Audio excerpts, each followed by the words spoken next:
Hi good people, welcome to Devs and Dice. My name is Leif, and today it's collaboration time.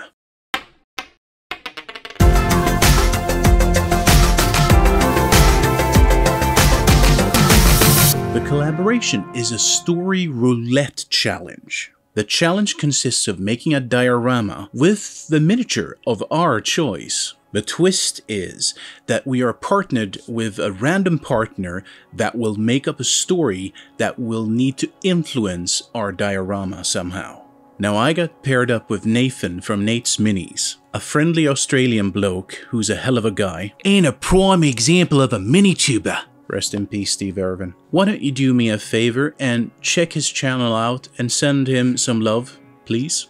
Alright, so my miniature of choice was the Goroloth from Reaper Miniatures, and the story I got from Nathan was the following.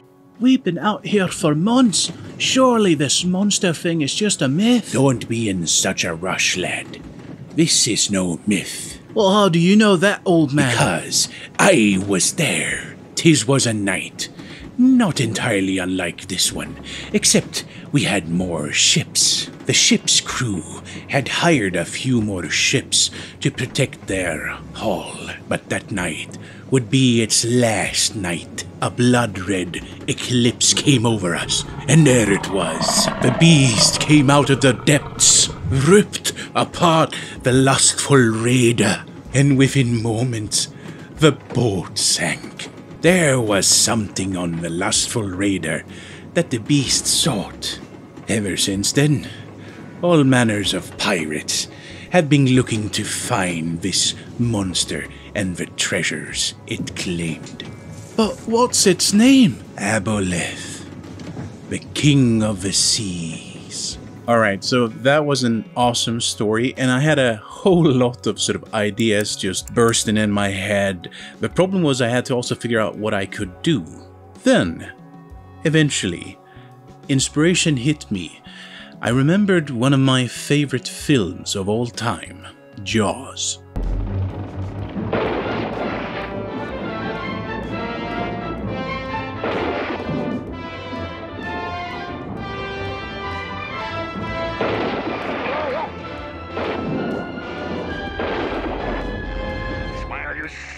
Okay, I want to make a scene where the last pirate stands defiantly against the Aboleth as his ship is sinking.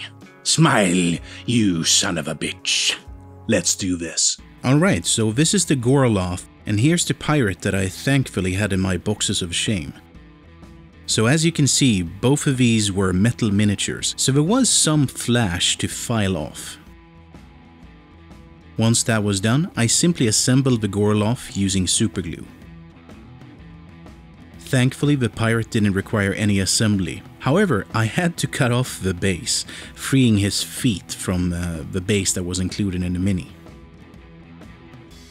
So the miniatures were assembled and ready, but now I wanted to shift focus to the actual base of a diorama. I had never done a diorama or actually anything of this size, so I was a little bit unsure how I was going to do all of this. Eventually, I decided that I wanted to create a sort of violent seascape, and I wanted to start with XPS foam. So out comes my Proxxon hot wire foam cutter. I used to use this a lot when building terrain for my D&D game. I wanted a square block of foam, so I started with cleaning up the factory cut edges.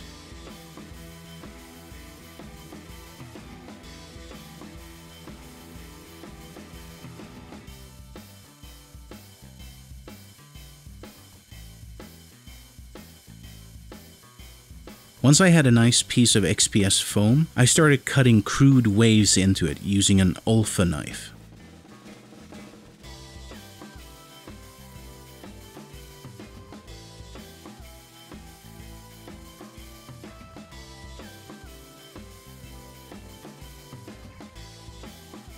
Once I had the rough waves carved out, I decided to use a metal modeling tool to pull off small chunks of XPS foam to make it look more chaotic and natural.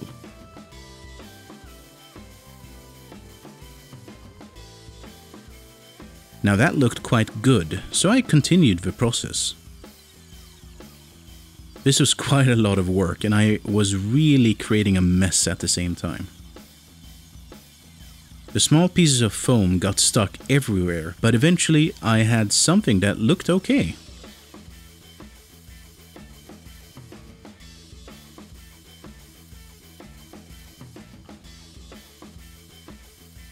Now in the process I had gone quite deep, and there were some very thin XPS sitting in the deepest recesses, so I wanted to strengthen up the bottom.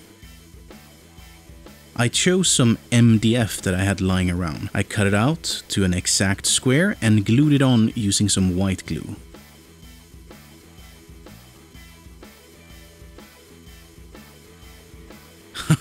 And I was apparently having a good time. Have a nice day, people.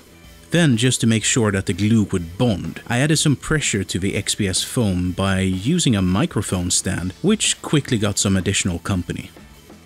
Once the glue had dried, I wanted to protect the XPS foam, and I also wanted to sort of tone down the sharpness of the waves.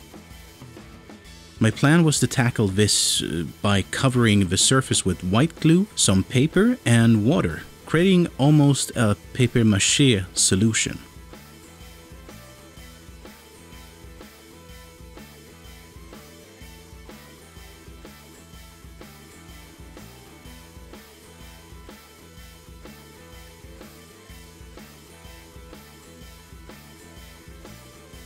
Once that had dried, I started the painting process. For the base coat, I decided to go with Cultist Robe, a dark green color from Army Painter, mixed with some Thamar Black from P3.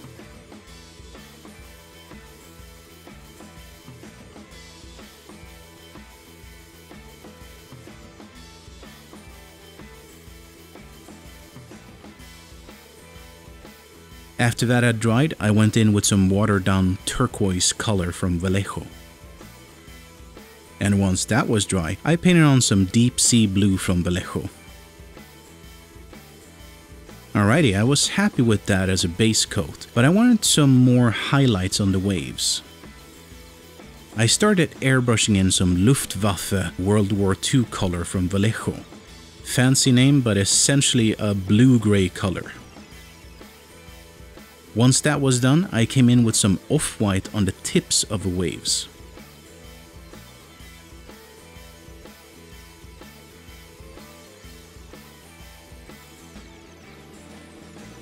And once that airbrush pass had dried, I covered the water with some water texture acrylic from Vallejo. This I brushed on very, very thinly.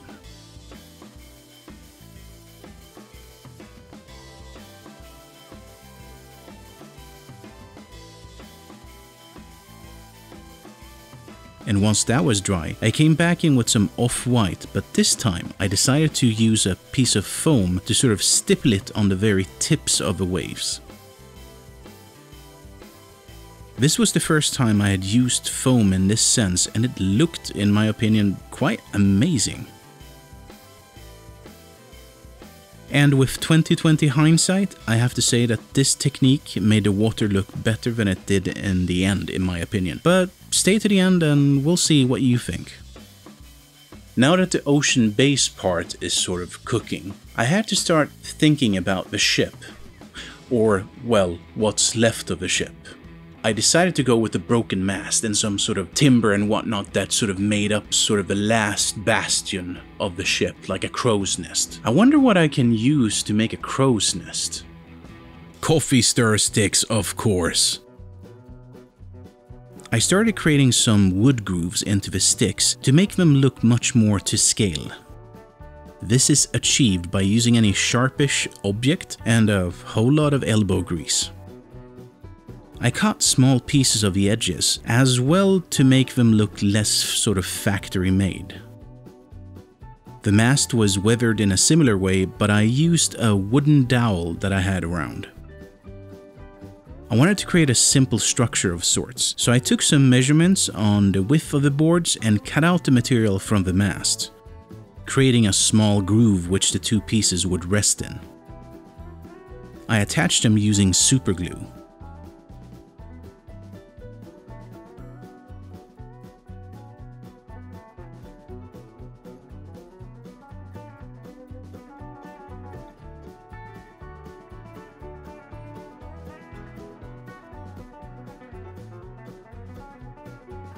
Then I essentially created a whole lot of boards and glued them onto the structure bit by bit, piece by piece. I didn't have a plan, but I sort of just went with the flow.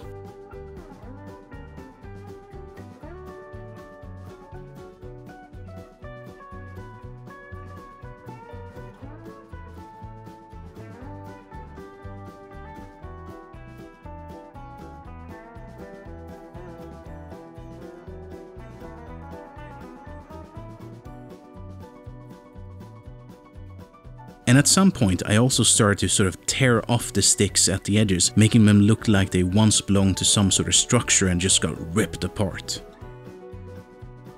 These boards were placed in a way that, well, I thought that they made an interesting sort of profile.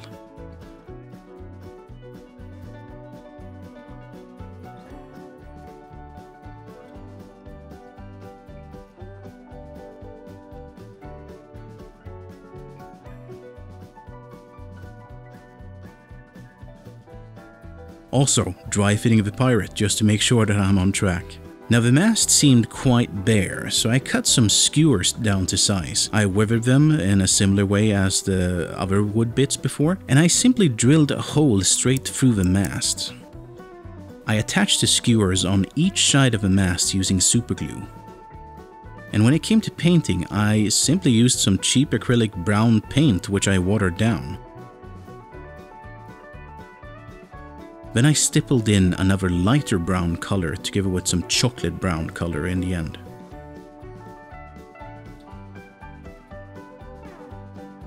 Once this had completely dried, I came in with 2 passes of dry brushing, first with vanilla color and then with some gray color.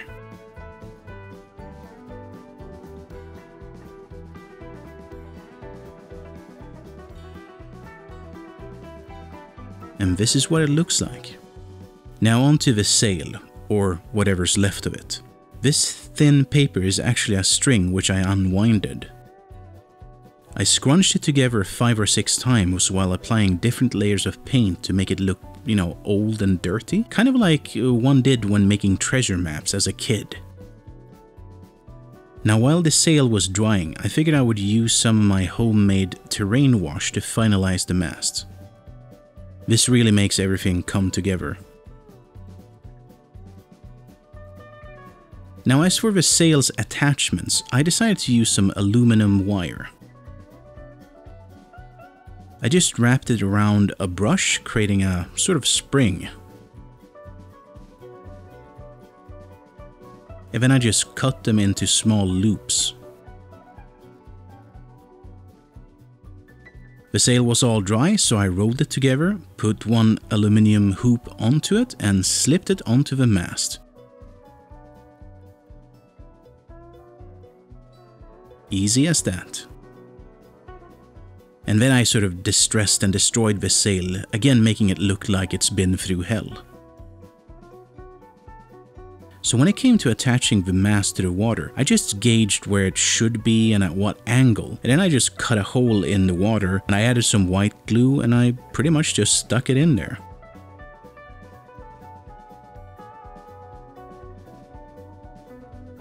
Alrighty, the stage was somewhat set, so I figured at this point it was time to start focusing on the actual miniatures. So I primed both of them using a zenithal prime. For Goroloth, I started by adding some dark sea blue and turquoise from Vallejo to my wet palette. Oh yeah, and underbelly blue from P3 for the highest highlights. So basically I started with dark sea blue. Then I wet blend in some turquoise, starting from the top portion of the miniature, and then finally some underbelly blue on top. I base coated the fins with Amaranth Red, a vibrant orange color from Vallejo. But I wanted to have some fun, so I added Mars Red and Mythical Orange to the wet palette, both colors from Army Painter. I started laying in some Mythical Orange on the edge of the fins and some Mars Red on the inner part of the fins. Then I wet blended the colors together to get a nice gradient. I started penciling in the dots on the miniature that it had along its sides. Then I added smaller and smaller dots with each lighter color. I also at this point added some yellow to my palette, which I used also on the fins. I did a similar thing with the blue color on the fins of the beast, just for some added visual interest. I noticed that the mini had some claws, which I base coated with brown, then I came in with some bone color, and then I mixed in a little bit of off-white to highlight that.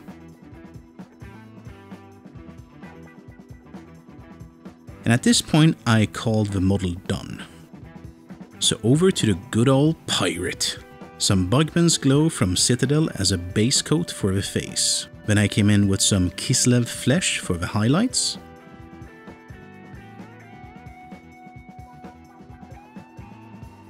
Some Dark Sea Blue as a base coat for his sword. Some Burnt Red as a base coat for the, well, coat.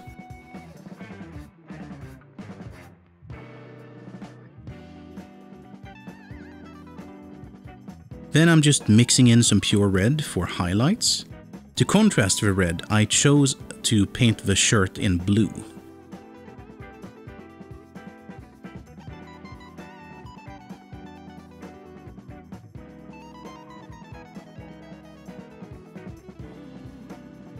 Here I'm cutting quite fast through the process, working on the highlights of the sword, the boots, and, well, let's skip ahead. Here's the final result.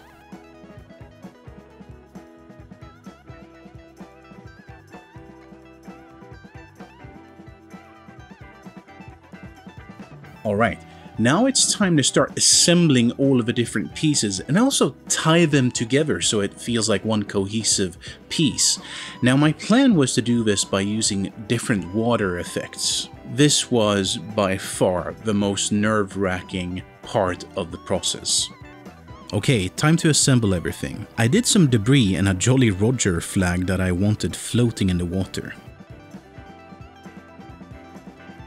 First things first, I placed Goroloth where I wanted him, then I attached the pirate using some superglue.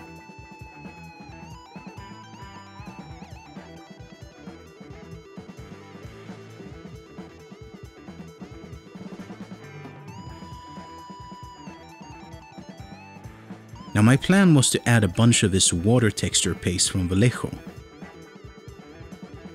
Because I was a little bit sloppy with the hole for Goroloth, I had to fill it with this water paste. So I took the opportunity to add some more violent waves across the scene.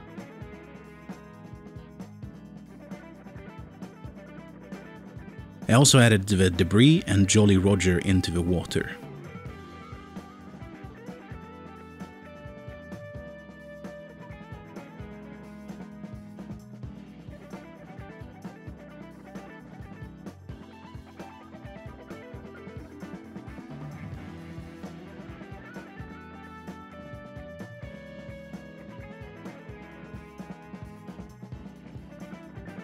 Now this stuff is supposed to dry transparent, but after 3 full days, this was the result. The water underneath Goroloth looked foggy and felt all kinds of wrong.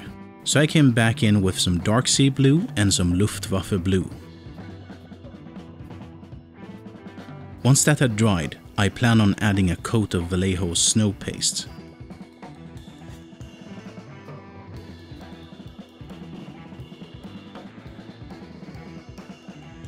And once all of that had dried, I came back in with another thin coat of Vallejo acrylic water texture to get back that glossy feel.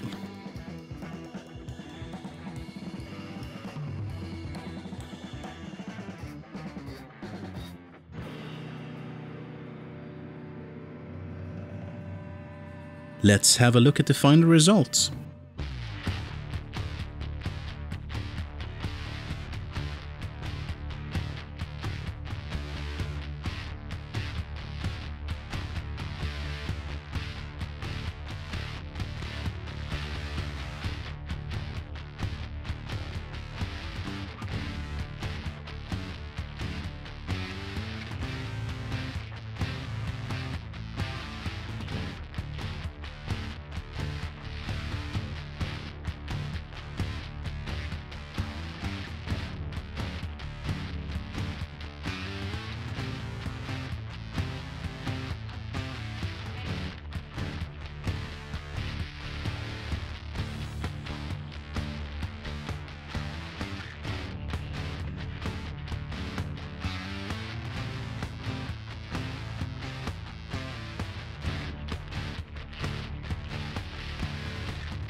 Okay, good folks.